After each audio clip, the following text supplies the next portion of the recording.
Halo, nama saya Yoko Mandatarigan. Di sini saya akan menjelaskan tentang apa itu requirement modeling, software engineering, dan software process. Yang pertama itu yaitu software engineering. Software engineering merupakan cabang computer science yang termasuk dalam pengembangan dan membangun sistem software komputer dan software aplikasi. Software engineering adalah sebuah aspek yang berhubungan dengan pembuatan suatu software. Dalam kata lain adalah proses pembuatan software, baik itu tahap planning, desain, coding, atau kegiatan lainnya yang berhubungan dengan pembuatan software.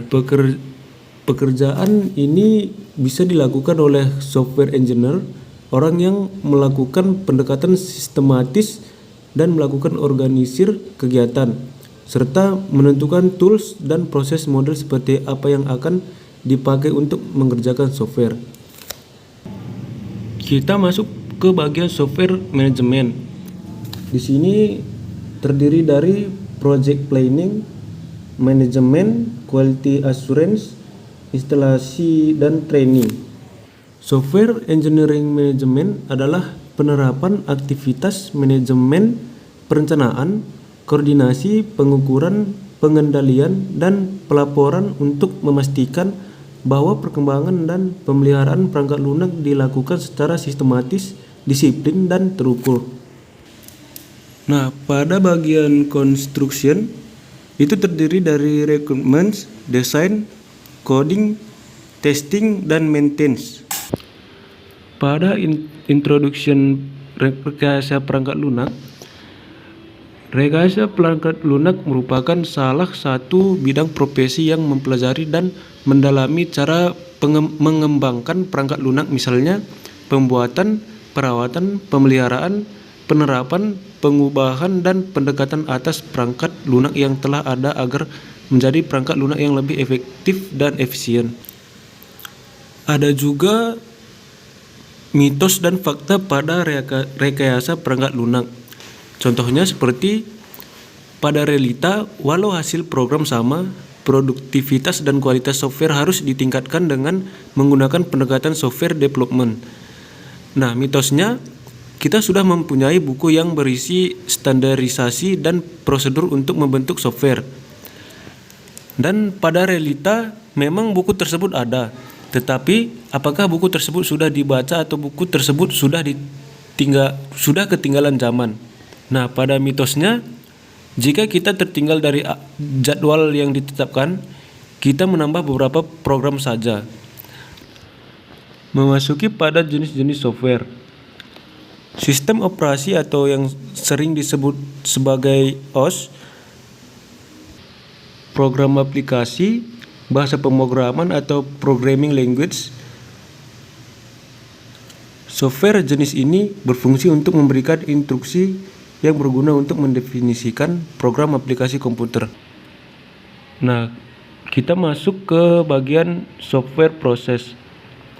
Menurut Ryder, pada bukunya yang berjudul Software Process adalah proses perangkat lunak yang direpresentasikan sebagai sebuah proses program dan dapat mengeksekusi secara otomatis.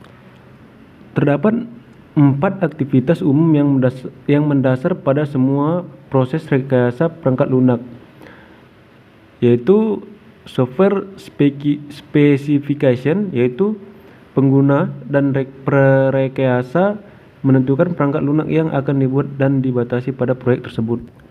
Yang kedua, software development, di mana perangkat lunak tersebut dirancang dan diprogram. Yang ketiga, software validation, di mana perangkat lunak dicek apakah sudah memenuhi apa yang dibutuhkan oleh pengguna.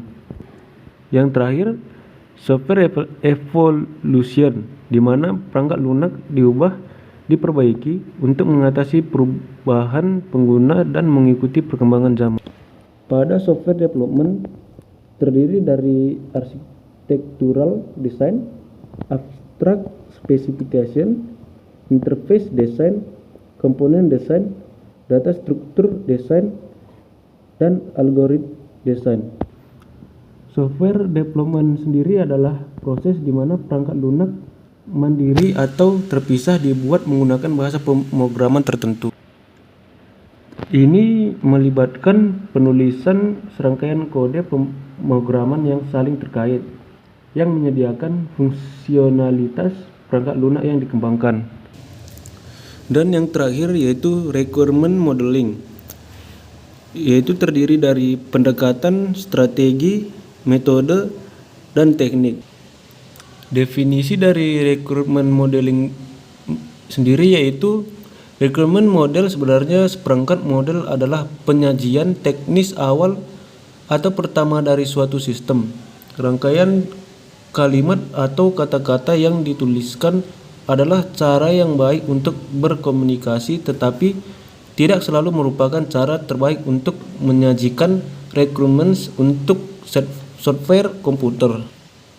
Requirement modeling menggunakan kombinasi berbentuk teks dan diagram untuk menyajikan requirements dengan cara yang relatif mudah dipahami dan lebih penting langsung digunakan untuk mereview kebenaran, kelengkapan, dan konsistensi dari requirements.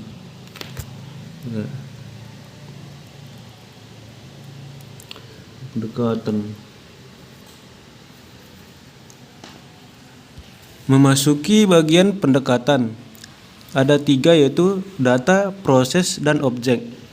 Untuk memvalidasi software requirements, kita perlu memeriksanya dari sejumlah sudut pandang berbeda. Misal, kita akan mempertimbangkan requirements modeling dari 3 perspektif berbeda, yaitu skenario model atau model berbasis skenario, data informasi, model atau model data informasi, dan kelas model berbasis kelas. Pada metode terdiri dari 3 yaitu JID, RID, dan Agile. Model Agile. Model yang ketujuh merupakan salah satu model yang penggunaan model yang paling sering digunakan oleh perusahaan maupun startup, karena model ini sering dirasa paling cocok untuk diterapkan dalam pengembangan produk atau software dalam jangka waktu pendek maupun panjang. Dan pada RID, model pada RID atau Rapid Application Development merupakan software development yang cocok untuk menghasilkan produk yang berkualitas tinggi dengan biaya investasi yang rendah. Biaya di sini dapat diminimalisir karena proses penyesuaian yang cepat dan setiap tahap. Sekianlah penjelasan kita pada hari ini. Sekian dan terima kasih.